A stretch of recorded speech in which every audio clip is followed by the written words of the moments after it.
America को यह भी मालूम है कि इस समय हिंदुस्तान में अमेरिका से ज्यादा वैज्ञानिक हैं, अमेरिका से ज्यादा इंजीनियर्स हैं, अमेरिका से ज्यादा डॉक्टर्स। शायद दुनिया में हमसे ज्यादा वैज्ञानिक एक ही देश में है, वो चीन, या हमसे ज्यादा इंजीनियर एक ही देश में है, वो चीन। उसके बाद दूसरा नंबर भारत का ही है। हमारे देश में जो एक कैटेगरी के साइंटिस्ट हैं उनकी संख्या 60,000 से ज्यादा है इस समय। अमेरिका में इसी कैटेगरी के साइंटिस्ट की संख्या 12-13 हजार के आसपास। और हमारे यहां जो अच्छे साइंटिस्ट हैं, जो उच्च क्वालिटी के साइंटिस्ट हैं, उनकी संख्या तो ये है 60,000 से आगे। लेकिन इसके अलावा हमारे यहां कुछ ऐसे भी दिमाग हैं जो बहुत ही टेक्निकल एक्सपर्टाइज वाले हैं। अमेरिका उनसे और ज्यादा परेशान है। माने हिंदुस्तानियों में कुछ ऐसे दिमाग हैं जिनको आप एक बार कोई मशीन खोल कर दिखा दो और वो मशीन फिर आपको वो बेच देंगे बना। ऐसा बहुत दिमाग है। और ऐसा दिमाग हमारे देश में उल्लासनगर एरिया में सबसे ज्यादा रहता है। एक बार आप उनको कोई मशीन दिखाओ, फिर वही मशीन आप उनसे बनवा लो। अभी कुछ लोग इसको मजाक मानते हैं, मैं इसके लिए बहुत सीरियसली बात करता हूं, क्योंकि मैं खुद टेक्नोलॉजी का आदमी हूं, इसलिए मैं जानता हूं। कुछ लोग कहते हैं राजीव भाई इसमें क्या है, नकल करना है। मैं कहता हूं नकल करने के लिए भी अकल लगती है। सब क्यों नहीं कर सकते ये नकल? मैं आपको देता हूं एक मशीन, आप खोल के देख लो, फिर बना के दिखा दो, आपसे तो बस नहीं बनेगा।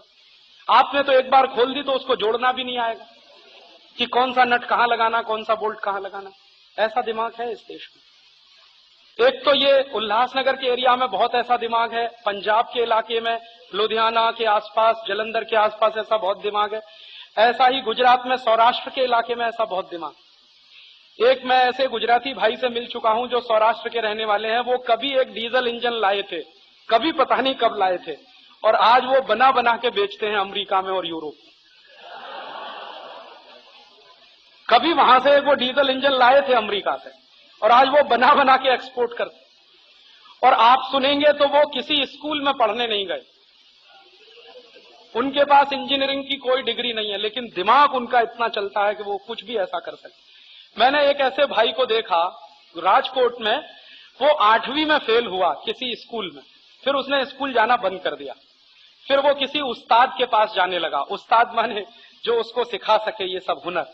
और सीखते सीखते आज वो ऐसा एक्सपर्ट बना है वो आदमी, मैं तो देख के दंग रह गया। उस आदमी ने मुझे बताया कि राजीव भाई हमारे देश में प्रिंटिंग टेक्नोलॉजी की जो मशीन आती है, ऑफसेट मशीन, ज्यादातर जर्मनी से आती है। हाइडेलबर्ग नाम की एक जर्मनी की कंपनी है, उसकी मशीनें बहुत आती हैं और दुनिया भर में बिकती है।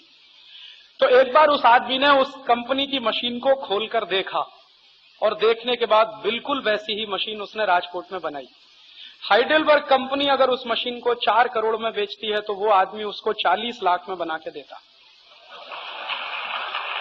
और इस गारंटी के साथ कि जितने साल हाइडेलबर्ग की मशीन चलेगी उससे 5 साल ज्यादा मेरी मशीन चलेगी। ये आपको वो वायदा करता है, और वो कहता फ्री सर्विस करूंगा अगर वो खराब हो जाए। आज उसकी बनाई हुई मशीन पर हिंदुस्तान के 15 न्यूज़पेपर छप रहे, उसकी बनाई हुई मशीन। और आज वो आदमी इतना व्यस्त आदमी है, मैं गया उसको मिलने के लिए, वो कहता राजीव भाई अगले 5 साल मुझको फुर्सत नहीं, इतने ऑर्डर हैं कि मैं उसको पूरा नहीं कर सकता। तो जब मैंने उसकी कहानी सुनी तो उसने कहा कि मैं नापास हो गया 8वीं क्लास में। तो मैंने कहा वो अध्यापक बेवकूफ होगा जिसने तुमको नापास किया। उस अध्यापक और स्कूल को नापास हो जाना चाहिए जिसने तुमको नापास किया। इसमें तुम्हारी कोई गलती नहीं है, वो गलती उस अध्यापक और स्कूल की है जिसने तुमको नापास किया। अब बताइए ऐसा आदमी हम नापास करते हैं। और आप हिंदुस्तान में घूमेंगे, उत्तर से लेकर दक्षिण और पूरब से लेकर पश्चिम, तो ऐसे आपको सैकड़ों, हजारों, लाखों की संख्या में हुनरमंद लोग मिलेंगे जो कुछ न कुछ दिमाग के स्किल का इस्तेमाल करके विचित्र विचित्र काम करते रहे। एक बार मैं अभी खुद देख के आया मेरी आंखों से, एक बहुत बड़ी कंपनी है, उसका नाम है अजंता क्लॉक, 100% स्वदेशी कंपनी है। तो मैं गया उसको देखने मोरबी में। तो उस कंपनी में एक मशीन इस्तेमाल की जाती है घड़ी का बैलेंस सेट करने के लिए। तो वो मुझे दिखाने ले गए जो मालिक थे कंपनी के, राजीव भाई चलिए मैं आपको अपनी पूरी फैक्ट्री दिखाता हूं। तो फैक्ट्री दिखाते दिखाते वो मुझे एक मशीन के पास ले गए और कहने लगे, देखिए राजीव भाई, इस मशीन को आप ध्यान से देखिए। तो मैंने कहा, इसमें क्या खास बात है? उन्होंने कहा, ये 100% स्वदेशी मशीन है। तो मैंने कहा, अच्छा तो ठीक है। मैंने जब उस मशीन को देखा तो मुझे थोड़ा आश्चर्य भी हुआ कि ये बनाई कैसे किसी व्यक्ति ने। वो मशीन सिर्फ जापान में बनती है, पूरी दुनिया में सिर्फ एक ही देश में बनती है वो मशीन, जापान में। कभी पहले स्विट्जरलैंड में बनती थी, अब स्विट्जरलैंड में भी नहीं बनती, जापान में बनती। तो जो मशीन दुनिया में सिर्फ जापान नाम के देश में बनती है और 60-70 लाख रुपए में आती है, वो मशीन एक राजकोट के मैकेनिक ने बनाई। तो मैंने उनको पूछा कि वो आदमी को जरा मिलवाइए। तो उन्होंने कहा, अभी तो वो है नहीं, बाहर गया है, बाद में आप कभी मिलिए। मैंने उनसे पूछा कि ये मशीन का खर्च कितना आया बनाने का? उन्होंने कहा, राजीव भाई आप विश्वास नहीं करेंगे, मात्र 90,000 रुपए का खर्च आया। वो उस आदमी ने बनाई जो मशीन अभी तक सिर्फ जापान में बनती है। घड़ी बनाने जैसे सेंसिटिव काम में लगती है। आप जानते हैं कि रिस्ट वॉच बनाना और ये जो क्लॉक बनाना, ये बहुत सेंसिटिव काम है। तो इतने सेंसिटिव काम के लिए बहुत ही सेंसिटिव मशीन की जरूरत होती, वो उस आदमी ने बनाई है। और वो पढ़ा लिखा नहीं है, लेकिन दिमाग उसका बहुत तेज चलता। पढ़े लिखे होने से मतलब हम मानते हैं डिग्री नहीं है उसके पास। बिना डिग्री के इस देश में बहुत सारे इंजीनियर हैं। हाँ, बिना डिग्री के बहुत इंजीनियर हैं इस देश में, बिना डिग्री के बहुत बड़े साइंटिस्ट हैं इस देश में।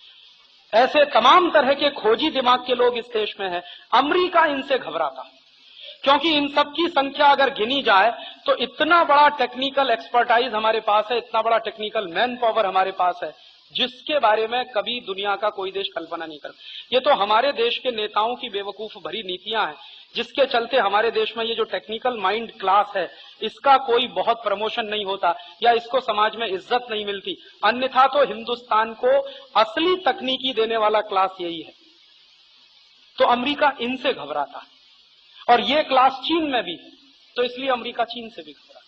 तो अमेरिका को लगता है कि कभी भी हिंदुस्तान और चीन नाम के देश कभी भी हमसे आगे निकल सकते हैं, इसलिए तो वो कुछ ना कुछ खुराफात करता रहता। और एक बार नहीं, अमेरिका में ऐसा कई बार हो चुका है। एक बार मैं आपको किस्सा बताता हूं, शायद आप सुनकर आश्चर्य में भी पड़ सकते हैं। रोनाल्ड रीगन नाम का एक राष्ट्रपति हुआ अमेरिका में। वो जिस दिन रिटायर हुआ रोनाल्ड रीगन, उस दिन तो रोनाल्ड रीगन ने एक भाषण दिया अमेरिकी संसद में। वहां की एक परंपरा है कि राष्ट्रपति रिटायर होता है तो अपना आखिरी भाषण करके जाता। तो जब रिटायर हुआ तो उसने भाषण दिया। अपने भाषण में उसने एक बहुत महत्वपूर्ण बात कही जो मैं कभी नहीं भूलता। उसने कहा कि सोवियत संघ नाम के देश के खत्म हो जाने के बाद हमारे दो ही दुश्मन हैं, एक चीन, नंबर 2 भारत। जब रोनाल्ड रीगन चला गया राष्ट्रपति पद से, बिल क्लिंटन आया। तो बिल क्लिंटन ने पहले दिन का जो भाषण किया अपनी संसद में, उसमें उसने ये कहा कि मिस्टर रोनाल्ड रीगन ने अपनी आर्थिक और विदेश नीति के बारे में जो वक्तव्य किया, उसी पर हमारी सरकार काम करेगी। अब आप समझ लीजिए, अमेरिका में क्या होता है कि राष्ट्रपति कोई भी हो जाए, नीतियां नहीं बदलती हैं। रिपब्लिकन पार्टी का था रोनाल्ड रीगन, डेमोक्रेटिक पार्टी का है बिल क्लिंटन। दोनों पार्टियां एक दूसरे के अपोजिट हैं, लेकिन राष्ट्रपति दोनों के बनते हैं तो नीतियां नहीं बदलते। तो माने रोनाल्ड रीगन ने जो कहा, उसी रास्ते पर बिल क्लिंटन चल रहा कि चीन हमारा दुश्मन नंबर 1, भारत